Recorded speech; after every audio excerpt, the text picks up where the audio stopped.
做個男人十溝字都冇，朝頭早8點嘅人都做到12點，連初一都做工嘅。我本身姓黃啦，之前咧我就喺澳洲一段時間，所以澳洲翻到嚟就開始做呢個變速箱嘅，開始學啦，學師啦。入工嗰時8溝，日子真係好難過啊！冇話飲酒哦，你飲啲汽水飲都冇理啊，真係冇理。你咪溝你幫我，你邊度夠用？又俾租金。唉，邊有時月租冇你做個男人十溝字都冇。我翻到嚟4年，我邊個都冇聯絡，淨係做工嘅啫。朝頭早8點嘅日都做到12點，連初一都做工嘅。騎牛揾馬嘛，翻到嚟好過冇呢8溝做住先咯。開始出嚟仲未做嗰時候，就好彩一個馬啲人收留我就開始喺度做喎。就有嗰度做開未1年，有一間馬車佬就睇到我。講你嘅車全部唔使做，你幫我做。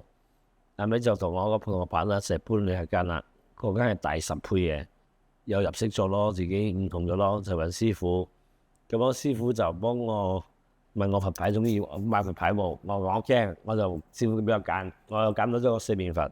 買冇幾耐，未1個月，又好奇怪啊！真係，即係師傅就問我兩個，就話做馬標，又好奇怪啊！我就啱一拜。我帶我2個朋友去，我就幫佢講係我哋去嗰時係3個約發3張。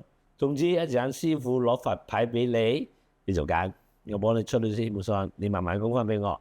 因為師傅佛牌覺得佢唔好講價錢先，一句講晒，物有所值。佢買咗都未有2個禮拜，又俾總要投標喎。然後就到我買個佛牌啦，我一買翻一打去咧，我成身係興嘅，又翻到嚟好似發燒咁嘅時候，係成個人。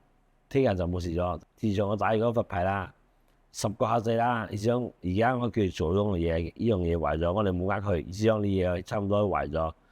可以講10個客仔啊，9個客仔啊，都聽我講。咁晚嗰人口痕，心入邊就講，可唔可以俾我中個投標咧？真係出嚟。所以講師傅又同我講，你中咗應該還現嘅。嗰日就咁啱，我係拜4面佛，我通常我唔會求字嘅。呢種唔識講啊，你感覺到係唔同咗嘅。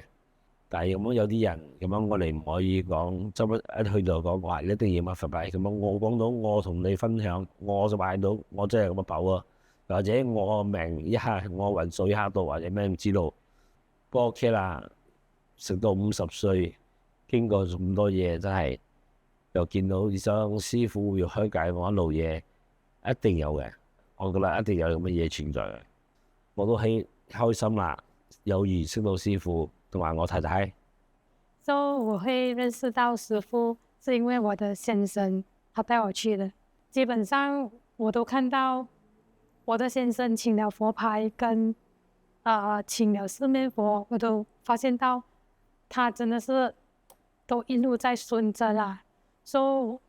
我也支持他啦，就是support 他去接觸這些佛牌，還有這些就是4面佛。